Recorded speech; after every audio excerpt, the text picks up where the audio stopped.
Depois que eu for lembrar. Ai, meu Deus, peraí.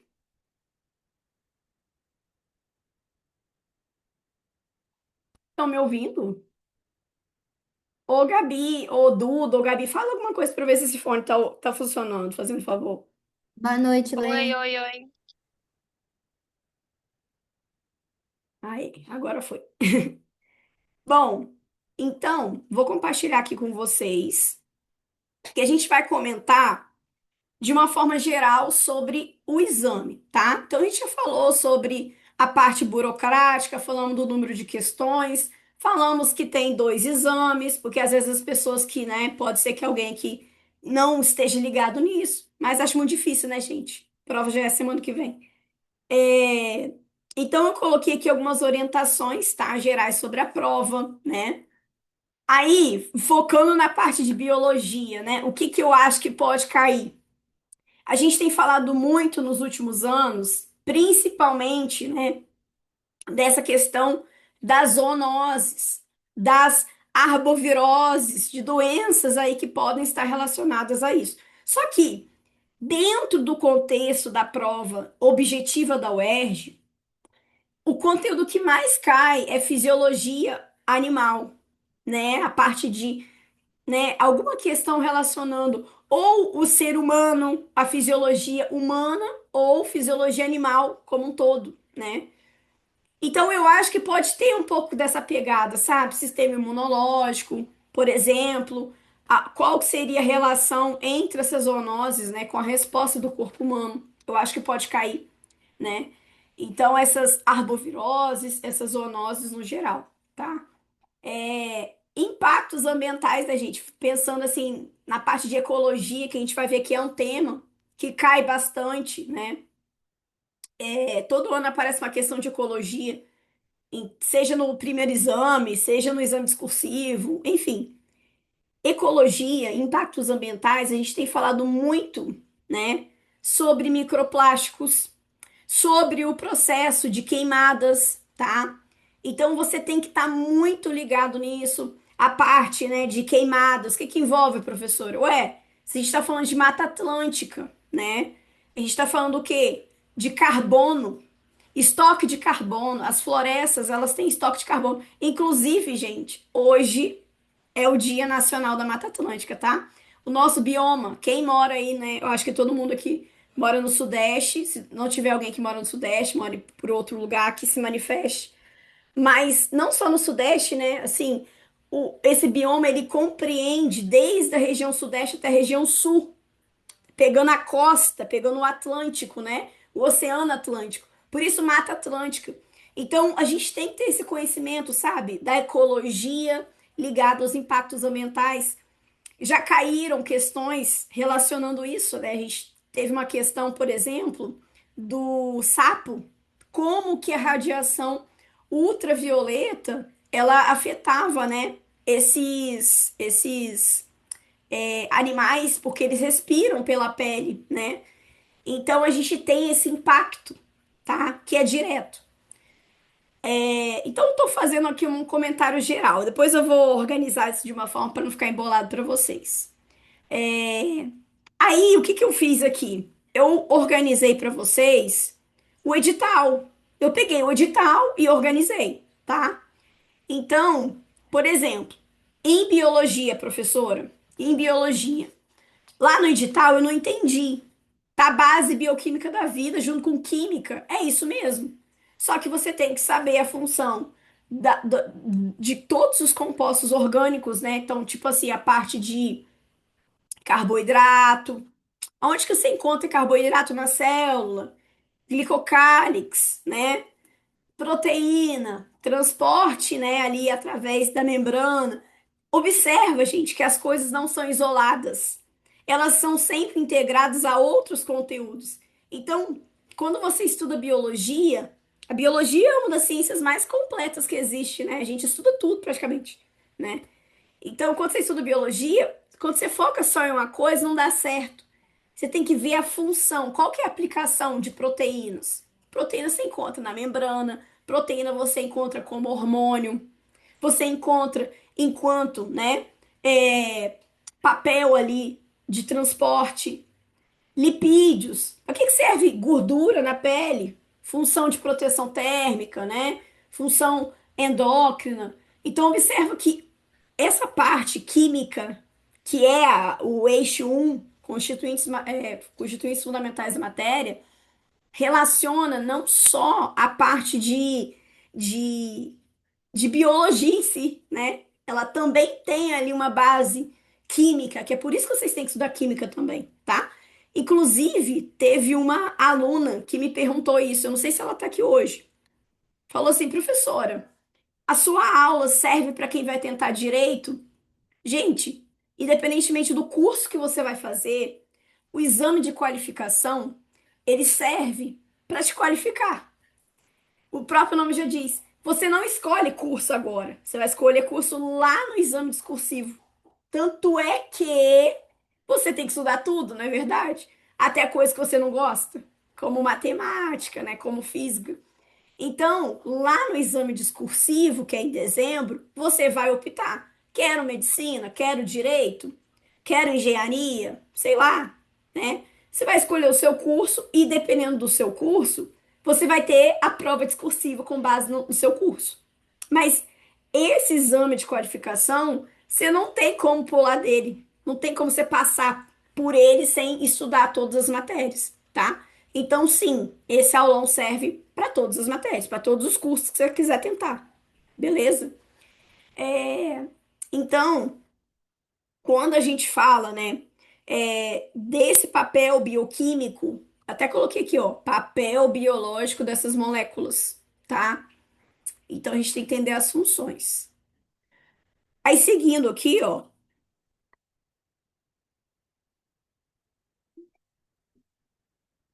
a gente tem também a parte de processo científico, que costuma cair bastante naquele texto interdisciplinar. Não sei se vocês estão ligados, logo no início da prova da UERJ, do exame de qualificação, tem um texto interdisciplinar que tem questões de biologia, questões de química, questões de português, matemática.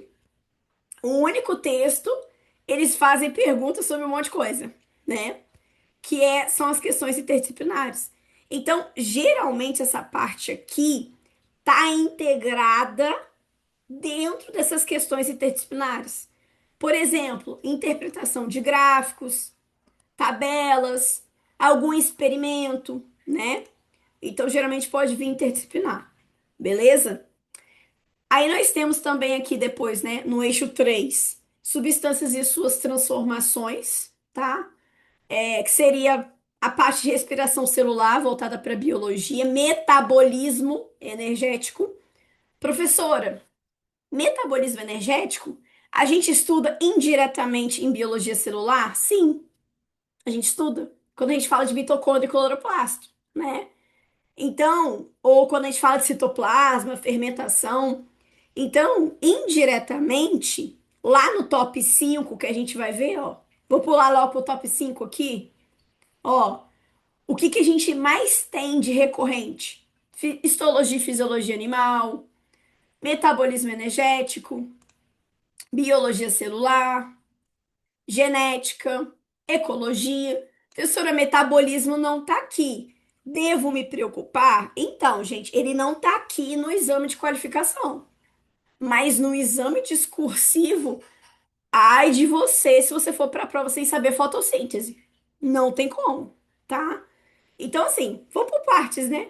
Para esse exame de agora, a recorrência nos mostra que metabolismo, né, essa parte de fotossíntese, é, respiração, talvez ela seria algo mais lá da etapa discursiva, tá? Mas se você tiver tempo, estude, né? Estudar nunca é demais. Beleza? Aí a gente tem aqui, né? Isso aqui já falei. Mas o quê? Ah, tá. Biodiversidade, né? Do eixo 4. Seres vivos em relação com o ambiente. Vamos lá. O que que é isso? Ecologia, tá? Então, a parte de ecologia, ela tá muito forte. Tanto é que ela tá aqui embaixo, ó. Ó, ecologia. Ela tá muito forte ligada a, a esse eixo. Por quê? Gente, tanto na prova objetiva quanto na prova discursiva, vai ter pelo menos uma questão de ecologia. Seja ali relacionando com o impacto ambiental, seja trazendo cadeia alimentar, né? Seja trazendo algum tipo de conceito básico em ecologia, certo? Pode ser, igual eu tô falando, eu não sei se essa questão tá aqui, eu acho que não tá, não. Deixa eu ver. Eu acho que não tá aqui, não. Ah, tá! Foi a questão 37. É essa aqui, ó. Olha só, presta atenção. Essa questão, ela relaciona ecologia com. Deixa eu ver aqui. Gente, vocês estão me ouvindo?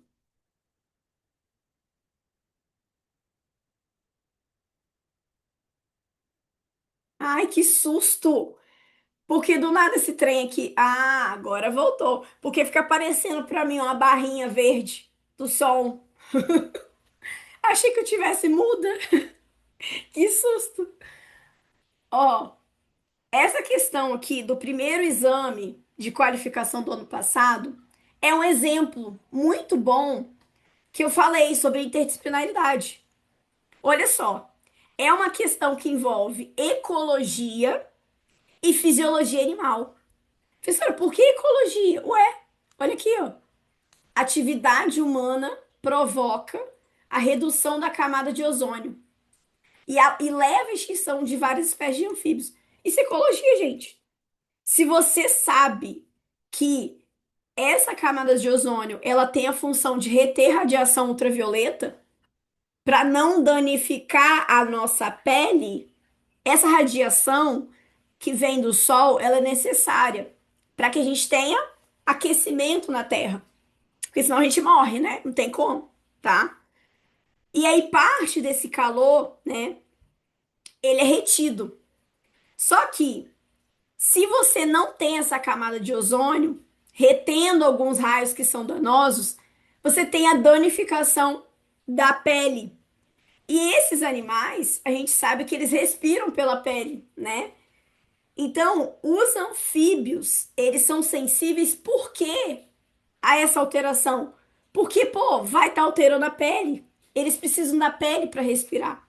Se eu tenho mais radiação, eu posso ter uma mutação, eu posso ter um câncer, eu posso ter um tumor na pele daquele anfíbio. Gente, animal também tem tumor, tá? Ele não deixa de ser. Ele não é um ser diferente da gente. A gente também é animal, né? Então, inclusive, por aqui perto mesmo, já encontrei sapo sem perna, com mutação, por causa de uso de agrotóxico, né? Então, aqui não seria diferente. Então, você tinha que relacionar com alguma função biológica. Nesse caso, esses animais respiram pela pele. Olha só que coisa. É uma questão que é de ecologia, mas que é de fisiologia, né? Então, assim, eu amo a UERJ por causa disso, porque eu acho que as questões, elas são diretas e elas são justas, porque você não estuda um conteúdo à toa, né? Se você estuda ecologia, você usa para fisiologia ou vice-versa. Beleza? Deixa eu ver mais o quê. Nem lembro, eu tava aqui em cima, né? Ah, tá. Aí, beleza, tava falando sobre ecologia. Aí depois vem, né, parte de biologia celular, função da organela, que geralmente também cai, bem básico, bem de boa, tá? Muito tranquilo. Essa parte aqui de mitose e meiose pode estar relacionado à gametogênese, tipo divisão celular para formação de gametas, né? Reprodução humana, geralmente tem, tá? Até coloquei aqui, né? Então aqui, que mais, né? Deixa eu ver aqui, genética. Em genética, eu acho que tem uma questão aqui. Deixa eu ver aqui se eu coloquei ela. Acho que é do segundo exame, se eu não me engano. Aqui, gente, ó, questão de. Rapidinho. Ciclo celular. Olha só. Questão muito tranquila, tá? Presta atenção. Segundo pesquisas recentes, algumas células da epiderme de larvas de peixe-zebra são capazes de se dividir rapidamente sem que haja duplicação do material genético. Gente, duplicação do material genético ocorre aonde? Na intérfase, né? Deixa eu pegar minha mesinha aqui. Ocorre na intérfase. Como que você chega até aqui e não me escreve isso? Então, duplicação vai ocorrer aonde? Na intérfase. Beleza? Fácil. Fase S. Essa ausência de duplicação resulta na redução do genoma de várias células e é explicada por uma modificação em uma das fases do ciclo celular. Gente, qual que é a fase que ocorre a duplicação? Intérfase, né? Muito fácil, tá? Muito tranquilo. Tem como ter duplicação na metáfase? Não, metáfase é o quê, gente? É quando você tem as células, ó, a célula com cromossomo na região equatorial, né? Então, lembra assim de metade, metáfase de metade. Você tem o alinhamento dos cromossomos. Anáfase, né, de separação. Então, esses cromossomos eles vão ser puxados para polos opostos, né? Se for mitose, separa a cromátide. Se for meiose, aí depende da meiose. Tem meiose 1 separa cromossomo. Meiose 2 separa cromátide, tá? E na prófase, a célula tá lá condensando o cromossomo, né? Tá formando fuso, a carioteca vai desaparecer. Então, assim, não tem muita coisa visível, digamos assim, né? Então só podia ser a letra B. Muito tranquilo. Só que, olha só, você não faz essa questão se você não tiver o conhecimento do ciclo celular como um todo. Não tem como você fazer essa questão se você não sabe o que que é prófase, o que que é intérfase, né? Prófase, metáfase, anáfase, né? E telófase. Não tem como, porque senão você marca qualquer coisa, né? Tá? Então, assim, mas essa questão foi fácil, né, gente? Tranquilo. Muito, muito tranquilo essa aqui. A Oeste pegou leve nessa. É... Aí, deixa eu ver aqui. Antes eu tinha comentado. Deixa eu ver se tem uma outra aqui sobre o que a gente falou lá em cima. Deixa eu ver aqui. Ah, tá. Sobre a parte bioquímica. Essa aqui, ó. A creatina é uma molécula orgânica que age no tecido muscular, favorecendo o desempenho de atividades físicas. Essa ação da creatina no músculo decorre da disponibilidade de. Gente, se você faz academia, ou se você não faz também, se você estudou um pouco de metabolismo energético. Então, essa questão é sobre metabolismo, né? Apesar de ser um tema que não está no top 5, mas ela é sobre metabolismo. Presta atenção. Você sabe que o processo de produção de ATP depende de fosfato, né? Então, o ATP, ele é hidrolisado, ATP mais água, libera ADP mais fosfato inorgânico mais energia. Como que eu reconstituo o ATP? Com fosfato, né? Então, se você sabe que você precisa de fosfato, nesse caso a gente sabe que o ciclo da fosfocreatina é justamente esse, é fornecer fosfato para os momentos que o músculo precisa, sabe? Então, a gente tem todo um ciclo, né, da fosfocreatina. Mas esse seria o objetivo. Essa ação da creatina no músculo decorre da disponibilidade de lactato. Lactato é fermentação, né? O que que tem a ver com creatina? Tem nada a ver. Fosfato, sim. Mioglobina, tudo bem. Você precisa de oxigênio, né? A mioglobina é uma molécula um pouco parecida, não é a mesma coisa, né? Tem a mesma função da hemoglobina, que transporta oxigênio para os músculos, beleza? Só que, gente, tá falando de creatina. Tipo, creatina, fosfocreatina, creatina fosfato. Então, indiretamente depende do oxigênio, sim, mas a resposta correta é a letra B. E hemoglobina, né? Não seria porque a gente está falando de músculo, tá? Então seria mais mioglobina do que hemoglobina, beleza?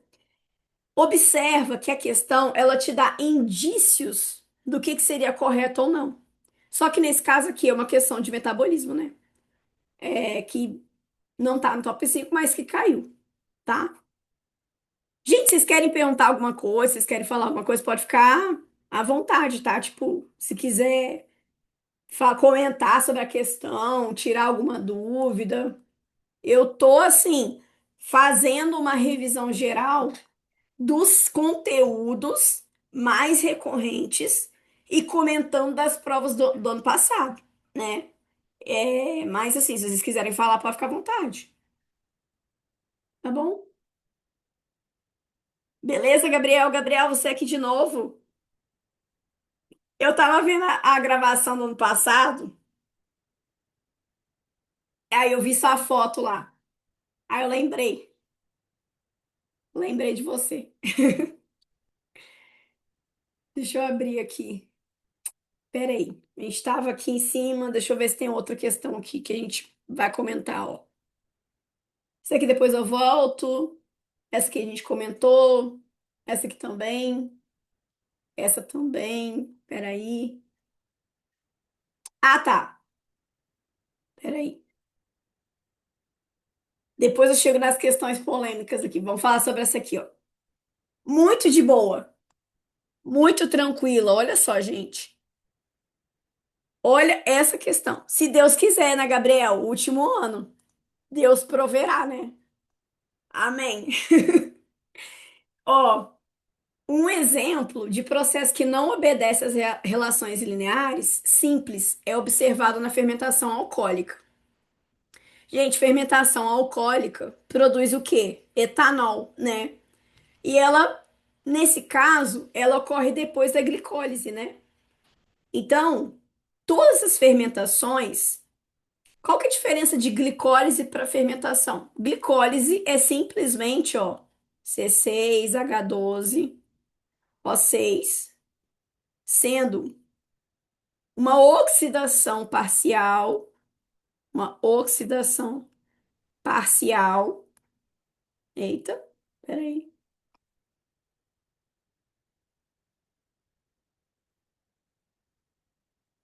Parcial, que nesse caso a gente chama de glicólise. Vocês vão ver que não é a mesma coisa que fermentação, tá? Pelo amor de Deus. Glicólise não é uma fermentação, beleza? Glicólise é uma das etapas da respiração celular, né? Aí, quando você tem essa molécula aqui de glicose, por isso glicólise, oxidação parcial da glicose, ela vai ser quebrada, oxidada em dois piruvatos, C3H4O3. C3H4O3. Professora, mas para onde que foram os outros hidrogênios? 4 mais 4, 8, né? Aqui tinha 12, né? Gente, para que que serve uma oxidação? Para você remover o quê? Elétrons e prótons H+. Então, a gente vai formar aqui, ó, o NADH+, que é um aceptor de elétrons. Por isso que você oxida parcialmente.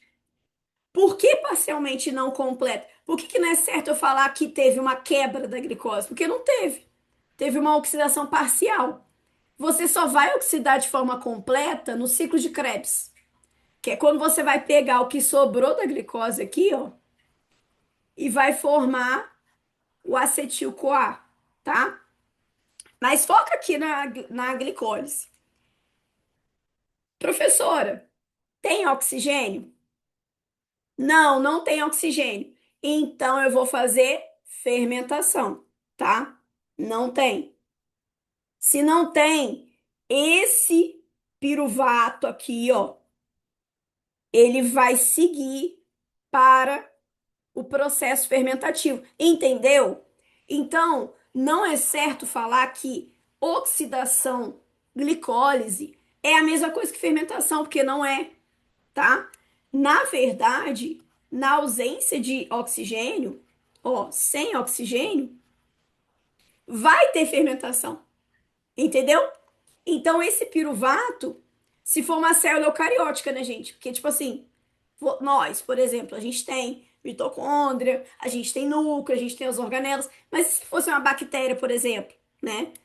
Então, se fosse uma célula eucariota, esse piruvato ia para o ciclo de Krebs, que ocorre na mitocôndria, né?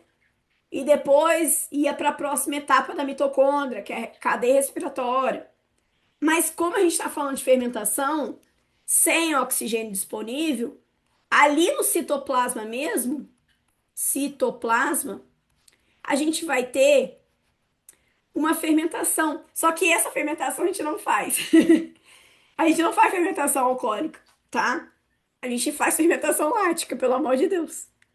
Não tem como fazer fermentação alcoólica. A gente só faz a lática. Deus me livre. Então, na fermentação alcoólica que ocorre em fungos, né, em leveduras, por exemplo, que são fungos pequenininhos, microscópicos, aquele fermento que a sua mãe compra para fazer pão, tá? Aí na sua casa. Gente, pão caseiro, fermento biológico, aquele fermento é um fungo. Então, é como se você estivesse fazendo a fermentação alcoólica em casa. Você bota a glicose, que é o quê? O trigo, é uma fonte de carboidrato. Na verdade, é amido, né? Mas vai sendo quebrado. Você bota ali a levedura, que é o fermento, e aí aquilo ali vai fermentar. Por isso que a massa vai crescendo. Por quê? No final da fermentação, você tem CO2, você tem etanol, tá? E aí, o que que vai acontecer? Nessa fermentação alcoólica, a gente vai gastar NAD. A gente gasta ATP, na verdade. Então, uma coisa que é muito doida, pensando em fermentação, é que no processo geral, a gente acaba gastando mais coisa, né? Mas você produz CO2 e etanol, tá? Aí pergunta assim, ó, nessa fase, né, na ausência de oxigênio, as leveduras envolvidas nesse processo, durante uma fase denominada log, crescem exponencialmente, sofrendo reações químicas catabólicas de quebra. Nessa fase, tais reações ocorrem no seguinte componente das células de levedura. Ou seja, gente, na ausência de oxigênio. Fermentação alcoólica ocorre no citoplasma, né? Então, gabarito letra C, né? Não tem nem como. Essa aqui tava muito tranquila também, tá? Lisossomo faz digestão. Núcleo, material genético. Mitocôndria, ausência de oxigênio. Não, porque a mitocôndria precisa de oxigênio. Como é que você vai fazer? Não existe isso. Professora, o fungo tem mitocôndria? Claro que tem, uai. Se tiver oxigênio disponível, o fungo é o quê? Fungo é um reino, né? O reino funge. O único reino que não tem organelas, digamos assim, uma célula eucariota, é o reino Monera. Reino fungi, reino protista, reino animalia, reino das plantas. Todos os outros têm o quê? Células eucariotas. Então, se tivesse oxigênio, esse fungo utilizaria mitocôndria? Claro que sim, mas aí não seria fermentação, tá bom? Então, gabarito letra C, beleza? Lembra que a fermentação alcoólica, ela não é só para produzir bebida, é para fazer pão também, tá? O CO2, ele cresce a massa, né? E o álcool evapora quando você coloca o pão para assar, tá? Beleza? Alguma dúvida, gente, até aqui? Vocês têm alguma pergunta? Vocês querem perguntar alguma coisa? Ah, eu botei comentário, né? Ah, essas aqui depois eu volto nelas porque elas são mais diferentes. São sobre outros grupos, né? Deixa eu voltar lá em cima, ó. E aí? Tem todos os outros conteúdos aqui do edital, né? A parte de genética, que pode cair associada, né? A gente vai ver que teve uma questão de genética no passado, né? Fisiologia animal, beleza. E é isso, eu coloquei aqui algumas estratégias, né? Para vocês treinarem. E deixa eu ver aqui qual questão que a gente pode fazer. Ah, tá, gente. Eu coloquei o negócio aqui, ó, para vocês treinarem também. Por quê? O que que eu pensei? Uma forma de você fazer uma autoanálise, se de fato você está preparado para a prova, faz o seguinte: prega a prova do ano passado. Ah, professora, mas eu não fiz a prova do ano passado. Então faz a prova. Pega lá a prova do ano passado e faz, refaz ela, se você não fez. Faz, corrige, e as questões que você errar, você coloca aqui, ó. Por que que você errou? Não sei, falta de conteúdo. Falta de atenção, falta de tempo. Às vezes você respondeu rápido, né? Sei lá, você cronometrou para fazer a prova, refazer a prova em 3 horas. Aí não deu tempo, tá bom? Então, mesmo que você não tenha feito a prova da UERJ ano passado, pegue a prova do ano passado, refaça como se fosse um simulado e vai justificando. Sabe por quê? Porque aí você tem um termômetro do que você precisa ajustar nessa reta final. Professora, mas não dá tempo. Dá sim. É claro, gente, você não vai ver todo o conteúdo. Você vai ver o conteúdo que é mais importante para sua prova. Para biologia, para matemática, para química, para humanas, entendeu? Então faz essa autoanálise de tudo, né? Não só de biologia, mas também das outras áreas, tá? Eu gosto muito de trabalhar com a autoanálise, porque aí você sabe o que que você tem que melhorar. Porque não adianta, às vezes você tá lá com uma aula com o professor e como é que você sabe que aquilo é suficiente? Fazendo prova. A prova que você vai tentar, né? Não tem como, tá? Beleza? Aí, ah tá, essa questão aqui, eu fui e voltei, né, gente? Sei lá. Eu fui e voltei um monte de vezes. É porque eu tô separando por conteúdo. Essa questão era uma questão que ela trouxe um termo antigo, que é pituitária, tá? A gente nem usa mais esse nome, a gente fala só o quê? Hipófise, né? Nem usa mais isso. Professor, o que que é a hipófise? Gente, a hipófise é uma glândula que ela é dividida em duas porções, a neuro e a adeno. Vamos lá, eu tô falando sozinha. Fala pra mim hormônios da neuro e hormônios da adeno. Vocês lembram algum? Pode ser qualquer um. Dá algum exemplo aí. Da neuro e da adeno. ADH, mais o quê?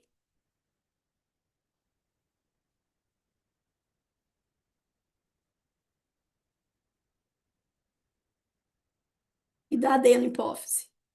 A adeno hipófise é o que mais tem, né? Pode falar qualquer um. LH e por aí vai, né? Aqui na neuro, a gente tem que ter uma ideia que a gente vai liberar esses hormônios a partir da porção da neuro. Só que quem produz é o hipotálamo. Produzidos no hipotálamo. Por quê, professora? Porque a porção da neurohipófise é uma extensão do hipotálamo. E o adeno? Não, adeno não. Ela produz e secreta. A neurohipófise é uma extensão do hipotálamo. Se a gente fosse desenhar aqui, ó, ficaria assim, ó. Ó, aqui é como se fosse a neuro, ó. Ela veio aqui de cima, ó, do hipotálamo, entendeu? Então, anatomicamente falando, ela é uma extensão do hipotálamo, a neurohipófise. Então, quem que produz? O hipotálamo. Quem que secreta? A neuro, tá? Agora, adeno não. Adeno produz e secreta. Beleza? E aí, quando a questão ela fala sobre, ó, hormônio cortisol liberado pelas glândulas suprarrenais, que ficam acima dos rins, né? atua em processos fisiológicos associados à situação de estresse, né? Como vivenciados em animais selvagens. No texto, que era o texto interdisciplinar. Para a liberação desse hormônio, são necessários estímulos de outras glândulas. Uma dessas glândulas é. Então, vamos lá. Você tem um eixo que se chama eixo pituitária, né? Pituitária ou, né, hipófise. Eixo, hipotálamo, pituitária e a glândula adrenal. Eixo, hipotálamo, pituitária e adrenal. O que é isso, professor? Você precisa do ACTH, vou colocar aqui, ó, ACTH, para estimular a liberação desse cortisol. Só que, professor, a gente está falando da cabeça, é isso mesmo? Sim. A gente tem a coordenação de vários hormônios que a gente chama de hormônios tróficos, ou seja, hormônios que regulam outras glândulas. Esses hormônios, eles vêm daqui, ó, do hipotálamo, pode vir da hipófise, e eles vão coordenar a ação de outras glândulas. Esse eixo hipotálamo, hipófise, adrenal é muito importante para a regulação da resposta ao estresse. Por quê? Porque se o cortisol ele tá alto, a gente tem um feedback negativo para inibir a ação do ACTH, ou seja, não libera mais ACTH, né? Por que algumas pessoas têm problemas com imunidade baixa, né? Aumento de glicose, porque o cortisol, ele primeiro, né? Vamos lá. O que ele faz no seu corpo? Ele estimula o processo de gliconeogênese.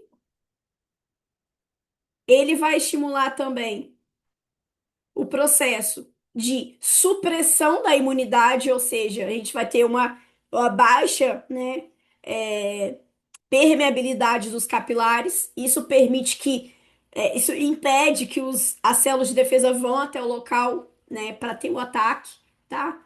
Então, supressão da imunidade. Professora, o que é gliconeogênese? É quando você consegue converter compostos não carboidratos, tipo glipídio, proteína, em glicose. Entendeu? Gliconeogênese, glico de glicose, neo de novo, gênese síntese. Então você converte compostos que não são carboidratos, proteínas, lipídios em glicose, tá? Pensa comigo. Quando você acorda, o seu cortisol tá lá em cima. Por quê? Luz. O estresse, gente, o estresse, ele não é só estresse de ficar bravo, não. O estresse ambiental, ele é necessário para você viver. A gente chama isso de respostas orgânicas, né? Então você precisa disso para viver, porque senão você não acorda, você não faz suas atividades diárias, enfim. O seu sistema de recompensa precisa disso, sistema nervoso, né? Então, em situações de ambiente, você tem luz, você tem alguém te chamando, despertador tocando, e isso faz com que o quê? Você desperte. No dia a dia é bom, só que quando você tem um aumento de cortisol muito elevado, não é legal. Aí afeta a sua imunidade, né? Se você tem um estresse crônico, por exemplo, tá bom? Então só poderia ser a letra D. Ó, timo está relacionado com o quê? Maturação, né, de células de defesa, não é? Glândula pineal. Pineal produz o quê, gente? Quem lembra? Melatonina, né? Tireoide. Tireoide tá aqui. Produz o quê? T3, T4, né? Produz a calcitorina. Ah, tem nada a ver com o cortisol. Sobra pituitária.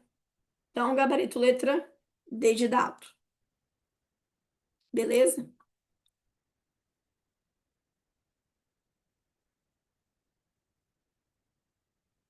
Glicogenólise. Não entendi, N. Você perguntou se o que eu escrevi era glicogenólise ou gliconeogênese.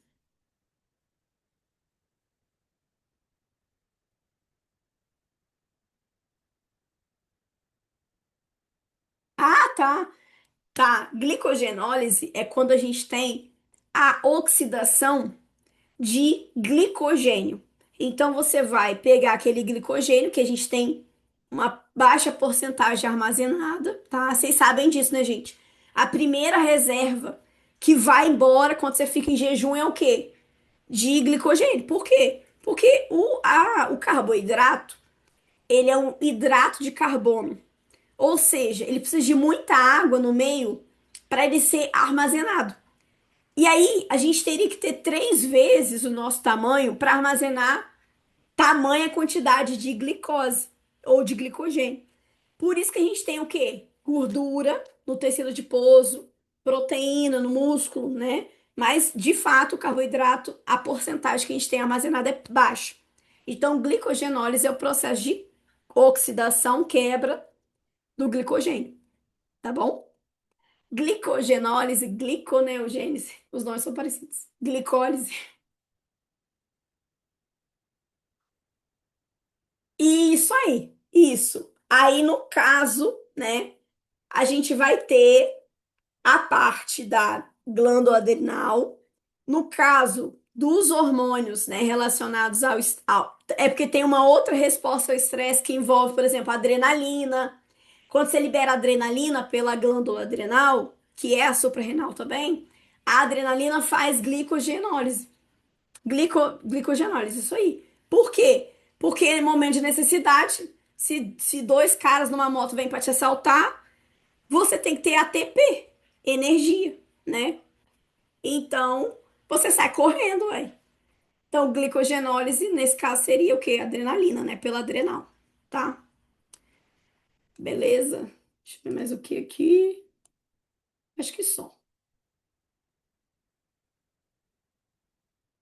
Deixa eu ver mais. Gente, pode perguntar, tá? Senão só eu fico falando e eu não posso falar muito não, tá?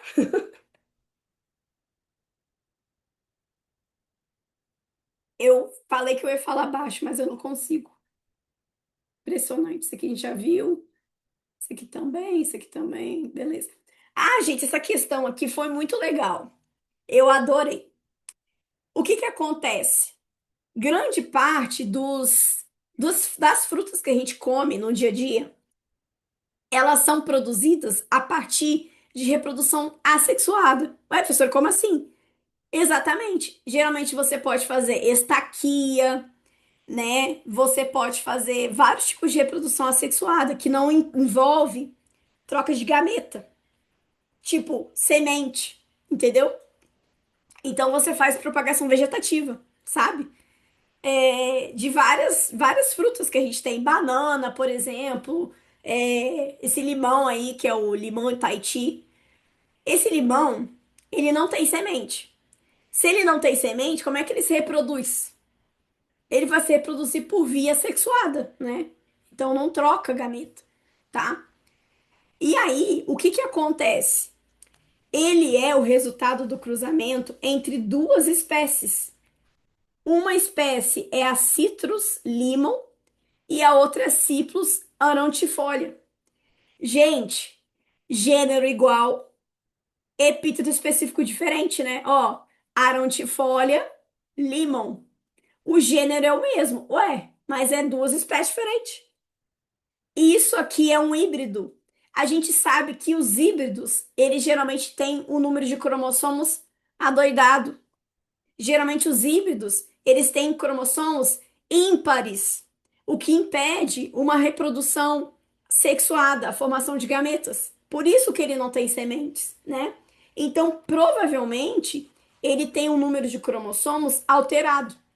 E quando a gente fala de alteração de cromossomos, a gente está falando de poliploidia. Isso é muito comum no reino animal, no reino vegetal. Por quê?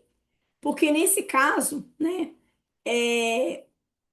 nós animais, nós não temos como formar um ser humano de 63 cromossomos, por exemplo, impossível. Às vezes, quando você tem uma trissomia, uma monossomia, já dá problema, né? Já tem uma síndrome. Imagina ter um poliploide, não teria como. Só que no reino vegetal, a gente tem essa poliploidia, ou seja, o número de cromossomos, o número de conjuntos, né, ó, poli, poliploidia. O que que é ploidia? Números de conjuntos. O que que é poli? Muitos. É acima de dois conjuntos. De dois conjuntos. Beleza?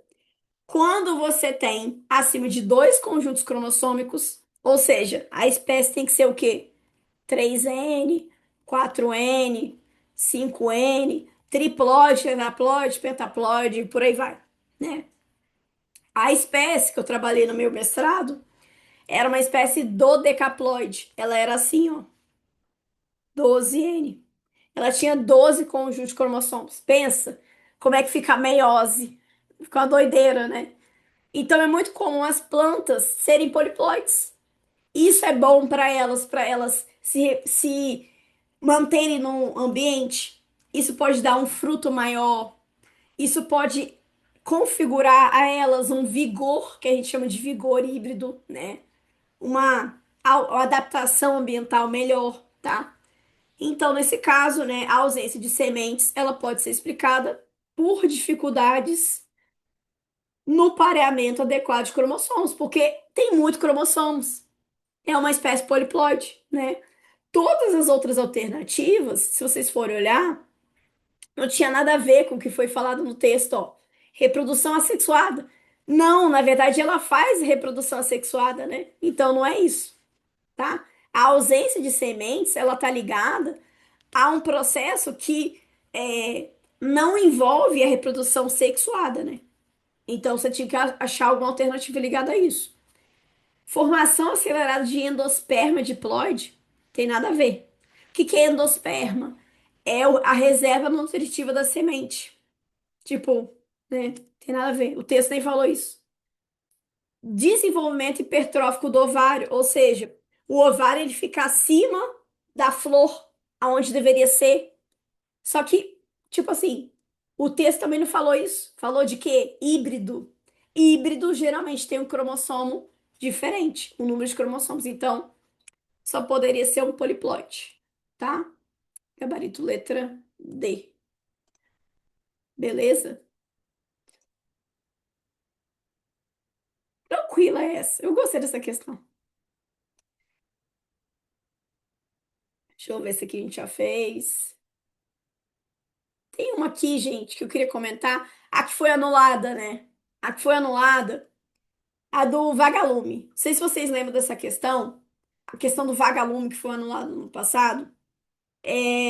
Por que que ela foi anulada? Na minha opinião, ela foi anulada porque a função de bioluminescência nos vagalumes, ela não é exclusiva da reprodução. Ela também está relacionada, eu coloquei aqui, ó, à atração de presas. Então, ela também estaria relacionada à predação, entendeu? Então, assim, o gabarito inicial era C, só que a gente sabe que a bioluminescência nos vagalumes, a bundinha deles, né, luminosa, não é só relacionada à reprodução, mas também à predação. Então tinha duas corretas, entendeu? Por isso que anulou. Vocês marcaram o que nessa, gente? Quem fez? C? Aí, eu tá vendo? Ia dar problema, né? Ia dar problema.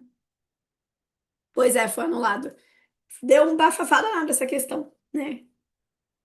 Mas vocês entenderam por que foi anulada, né? Porque tem duas funções. Eu não posso escolher qual que é a principal, sendo que as duas fazem parte do comportamento do animal, né? Não tem como, entendeu? Pois é, tá vendo? Aí seria injusto com quem marcou letra A e seria injusto com quem marcou letra C, né? O mimetismo é quando uma espécie ela mimetiza a ação de outra, ou seja, ela imita o comportamento. Quer ver um exemplo? Tem algumas espécies de cobra que parecem com cobras que são venenosas, peçonhentas. Coral falsa, falsa coral. Tem a falsa coral, tem a coral verdadeira. A falsa coral mimetiza, nesse caso, né, a coral verdadeira, tá? Então é uma ação de mimetizar, imitar o comportamento do outro animal. Tem alguns polvos que fazem isso também. Imita cobra, serpente marinha, né? Tem lagarta. Olha só que doideira. Tem uma lagartinha, deixa eu ver se consigo achar pra vocês aqui, ó. Ó, lagarta é cobra. Olha, gente, esse aqui é um exemplo muito bom de mimetismo. Ela é uma lagarta que imita, que parece com uma cobra, mas é uma lagarta. Então, esse aqui seria um mimetismo, tá? O que que seria uma camuflagem? Camuflagem é o contrário. A camuflagem não está relacionada com outro animal, mas com o ambiente. Exemplo, né? Deixa eu procurar aqui. Louva a Deus. Camuflagem. Ó, muito lindo, né? Ó, parece uma folha, mas é um louva a Deus, né? Dá nem pra ver ele aqui. Aqui, ó. Parece uma folha, mas é um louva a Deus. Então, isso aqui é camuflagem, tá? Mimetismo e camuflagem são adaptações dos seres, né? Ali, é o tipo de evolução mesmo. Beleza? Deixa eu ver aqui. Tá. Deixa eu ver. Questão do Enem? Que questão do Enem, ô Maria?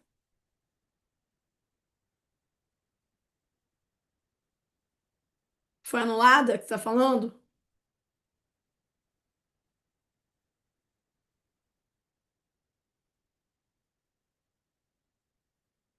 Ah, tá. Então, é muito legal. Eu adoro essa parte. Tipo assim, pensa. Você nasce uma espécie e você imita a outra.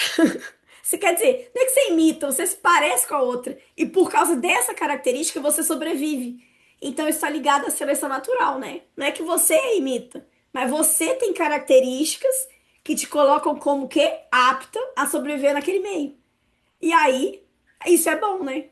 Isso é bom pra você. Isso é muito bom. Ó, a gente vai agora fazer uma questão, se vocês não tiverem mais dúvidas sobre isso, sobre zoologia, que caiu no ano passado, no último exame. Vocês fizeram essa questão, como é que vocês foram? Vocês marcaram letra B ou vocês marcaram outra coisa? Que o certo é gabarito letra B, né? O que que acontece? Os anélidas ou anelídeos, que são as minhocas, por exemplo, os oligoquetas são as minhocas, eles se locomovem, né, por meio de peristaltismo. Se a gente for olhar o corpo da minhoca, a gente vai ver que ele é todo segmentado, tá? Então, vamos pegar aqui, ó, uma minhoca. Olha só. O celoma dela é um celoma verdadeiro, então é um animal celomado. E a gente tem aqui, né, esse celoma, então, ele, nesse caso, né, ele formado ali pela mesoderme.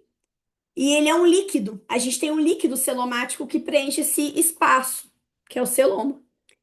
Por que que isso está ligado com o movimento, professora? Porque quando a minhoca caminha, esse movimento, esse líquido, ele movimenta entre os anéis, que a minhoca tem vários anéis, por isso que ela é chamada de oligoqueta, tá? Então, nesse caso, né? Na verdade, os anelídeos têm anéis, por isso que eles chamaram de anelídeos. Deixa eu ver se eu acho uma imagem melhor aqui. Deixa eu ver aqui, ó. É, anelídeos, movimentação. Não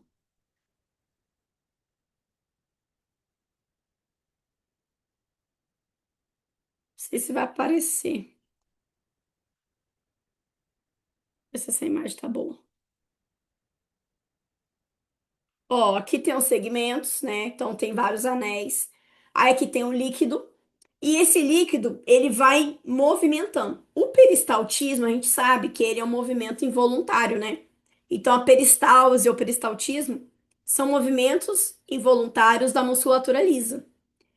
E esse movimento acaba movimentando também o líquido, que é o líquido celomático. Então, quando pergunto aqui, ó, para que esse tipo de locomoção ocorra, é fundamental a seguinte característica morfológica. Patas articuladas. Gente, minhoca tem pata, né? Tem nem como, né? Minhoca não tem pata, pelo amor de Deus. Canais ambulacrários. Não, canais ambulacrários é lá no, na estrela do mar, nos equinodermatas, ó. Deixa eu colocar aqui, ó. Aqui seria artrópodes. Ah, essa questão tava fácil, hein? Pelo amor de Deus. Ó, equinodermos. Que canais ambulacrários? A estrela do mar, ela tem um sistema hidrovascular. A água entra e movimenta o corpinho dela, né? Equinodermos, estrela do mar. Exoesqueleto calcário, também não, né? Porque a minhoca não tem exoesqueleto calcário, então, letra B. Tem nada a ver. Aqui poderia ser o quê? Poderia ser quiridário, poderia ser equinodermata, tá? Então, gente, anelídeo, lembra de minhoca, né? Tem nem como. Então, só poderia ser a letra B, tá bom? Muito fácil. Essa tava de boa. Se você tem o mínimo de noção de zoologia, você responde essa.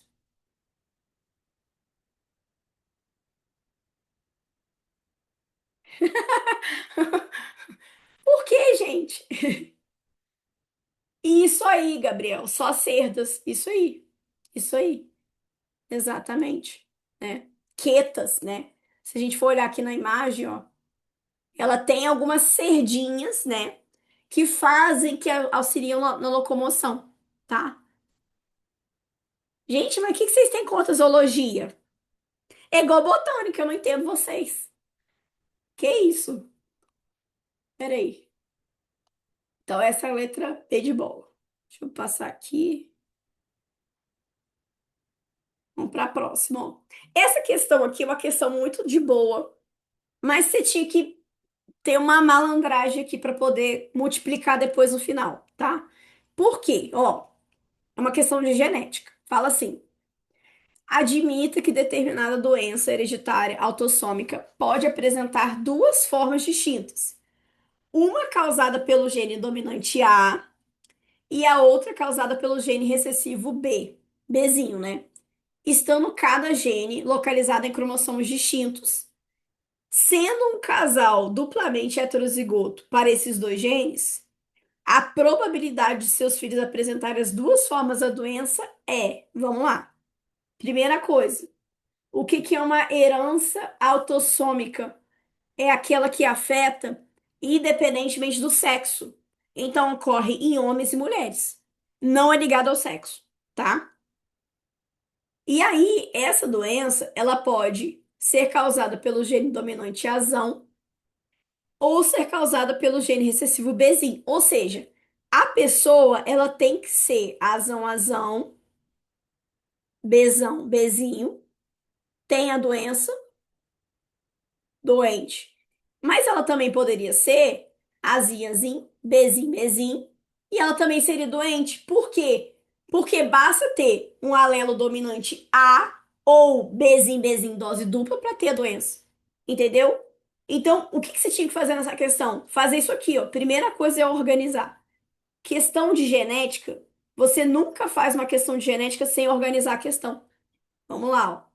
Primeira coisa, o que que você tem que fazer? Fala no texto que o casal ele é duplamente heterozigoto para esses dois genes. Ou seja, vamos trabalhar aqui com os quadrinhos separados. Olha só. Vamos lá. Então, o casal ele é azão, azim, bezim, bezim, bezim, duplamente heterozigoto. E o indivíduo que é afetado, ou ele é azão, azão, bezim, bezim, ou ele é azão, azim, bezim, bezim. Por quê? Porque basta ter um azão e um bezim, bezim para o indivíduo ter a doença, certo? Então tem que ter esses dois genótipos aqui. Professora, não era mais fácil eu fazer um quadro grande? Não, tá? Por que não? Porque eu acho que confunde muito vocês. Não tem necessidade. Eu acho mais fácil fazer esse quadrinho aqui separado, que depois é só você multiplicar. Olha só, vamos fazer primeiro a probabilidade de herdar o azão, tá? Tendo em vista que eles são o quê? Azão, azim, bezão, bezim, azão, azim, bezão, bezim. Então eu vou pegar só o A e vou colocar no quadro. Azão, azim, azão, azim. A com A, azão, azão. A com azim, azão, azim. Azim com azão, letra maiúscula primeiro, azão, azim. Azim com azim, azim, azim. Prof, qual que é a probabilidade de eles herdarem a azão? 75%. Aqui é 25, aqui é 25, aqui é 25, aqui é 25. 3 vezes 25, 75 ou 3 quartos, né? 3 quadrados. Beleza? Agora vamos para a probabilidade deles herdarem Bzim, Bzim. Vamos lá. Agora a gente vai pegar só isso aqui, ó. Vamos pegar só o B e vamos colocar aqui embaixo. Bzim, Bzim e Bzim, Bzim. Beleza? Bzim, Bzim, Bzim, Bzim. Ó, Bzão, Bzão, Bzão, Bzão. Bzão, Bzão, Bzão, Bzão. Bzão, Bzão e Bzim, Bzim. 25 só. Ou um quarto. E agora, professor, mas não tem essa resposta lá em cima, ó. Se você for olhar, não tem essa resposta aqui. Vamos lá? Volta lá em cima. Não tem isso separado assim, né? O que tem aqui, ó, é porcentagem. Então, o que que você vai ter que fazer? Multiplicar. Eventos independentes, você multiplica. Lembra da regra do E? Eventos dependentes, você soma. Só que a probabilidade de ser B ou A independe. Então, você vai multiplicar, tá? A regra do E. Então, 3 quartos vezes um quarto vai dar 3 sobre 16. 3 dividido para 16, 18,75, tá? Então, era só fazer essa multiplicação. Beleza? Ok, entenderam? A gente pegou ó, o resultado do quadro A, do gene A, e o resultado do gene B, e a gente multiplicou. E aí deu gabarito letra C. Genética não é difícil. O que eu vejo que vocês fazem de errado, não organiza a questão. Tem que organizar a questão. Faz isso aqui, ó. Primeiro, vamos fazer o quê? Vamos multiplicar a probabilidade de ser o quê? Herdar azão. Depois, a probabilidade de herdar bezinho. Depois, eu multiplico isso, né? 3 quartos de herdar azão, um quarto de herdar bezinho. Vai dar 18,75, tá? Beleza? Entenderam, gente? Essa? Alguma dúvida? Que isso, gente? Botânica não tem como defender. Como assim?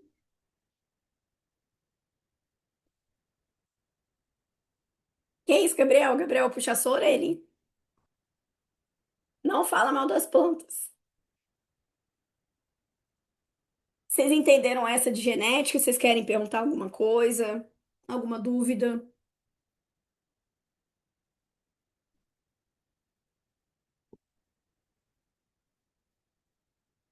Tudo certo? Ó, deixa eu ver aqui. Eu acho que eu fiz tudo com vocês, tá, gente? Fiz essa aqui também. Ah, não, faltou essa aqui, ó. Faltou a 35, lembrei. Ó, vários parasitas heteroxenos obrigatórios para completar seu ciclo de vida se associam a vetores artrópodes que se alimentam de sangue humano. Uma vantagem decorrente desse tipo de associação é, então, vamos lá. O que que é isso, professor? Primeira coisa, são aqueles que precisam, são parasitas que precisam de mais de um hospedeiro para completar seu ciclo de vida. Exemplo, mosquito, carrapato. Então, eles precisam. de mais de um hospedeiro para completar o ciclo de vida, porque senão eles não completam, tá? Então eles são heteroxenos obrigatórios. É, E aí o que acontece com esse tipo de parasita, né? Quando esse parasita ele se associa com o vetor artrópode, a gente vai ter o encontro entre hospedeiro de diferentes espécies. E a gente vai disseminar esse parasita, né? Completando o ciclo de vida.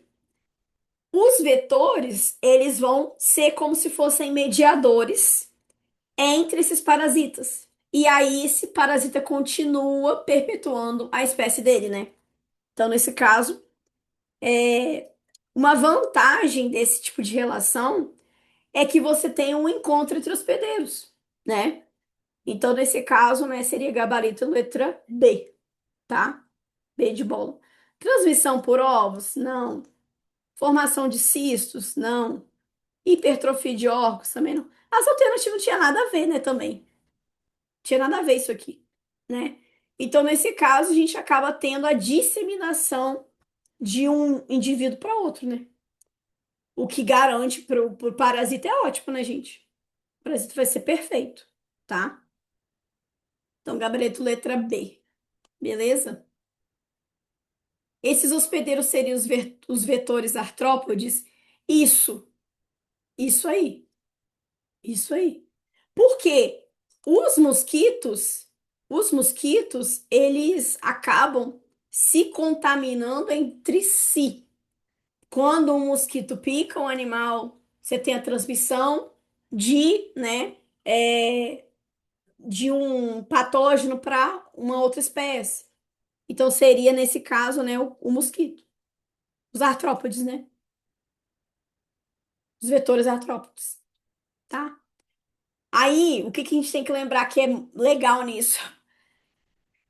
Acaba que esses parasitas, pensando no quesito de impactos ambientais, eles têm muita relação com o desmatamento, porque naturalmente já existia antigamente o quê? Esses vetores, esses mosquitos, por exemplo, né?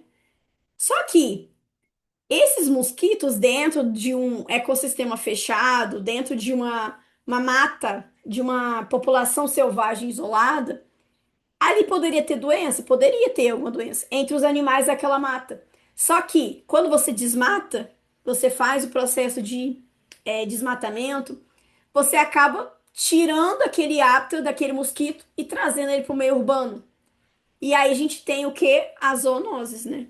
Então a gente tem muita relação com o que é diminuição de cobertura vegetal, desmatamento, com o aumento de zoonoses, aumento de vetores, né? Tá? Hipertrofia, é verdade. Só para ter um termo diferente. Vocês acharem complicado, aí vocês marcam, né? Beleza, Alex? Não sei se eu respondi sua pergunta. E eu acho que é isso, gente. Eu acho que eu fiz todas. Se vocês tiverem alguma dúvida sobre alguma questão, vocês querem perguntar alguma coisa sobre o processo seletivo da UERJ, estou à disposição, tá? Mas eu acho que eu já fiz tudo. Vocês querem perguntar alguma coisa? De nada, que isso. Gente, desculpa, tá? Minha voz, ela tá assim. E hoje é o melhor dia da minha voz desde quinta-feira passada, que eu não estava conseguindo falar. Beleza? Então é isso, pessoal. Ó, eu tô liberando um cupom pra vocês, que o cupom é aprovado. Vou mandar também lá no WhatsApp. Aprovado, vou colocar aqui no chat. Esse cupom você garante 10% de desconto no curso de revisão, que vai começar essa semana. O curso é só 89, com 10% cai para R$ 80, gente. Você pode dividir em duas vezes de 40 reais, né? Então, com o cupom aprovado, coloquei aí no chat, você paga só R$ 80 no curso, tá? A gente vai ter aula ao vivo, simulado, uma lista por aula, tá? Quem quiser, quem puder fazer, vai ser muito bem-vindo, tá bom? Vou mandar lá no grupo também, se vocês quiserem, beleza? Então, Gabriel, eu vou postar lá no Instagram. Eu vou postar, mas deve ser um mês, mais ou menos.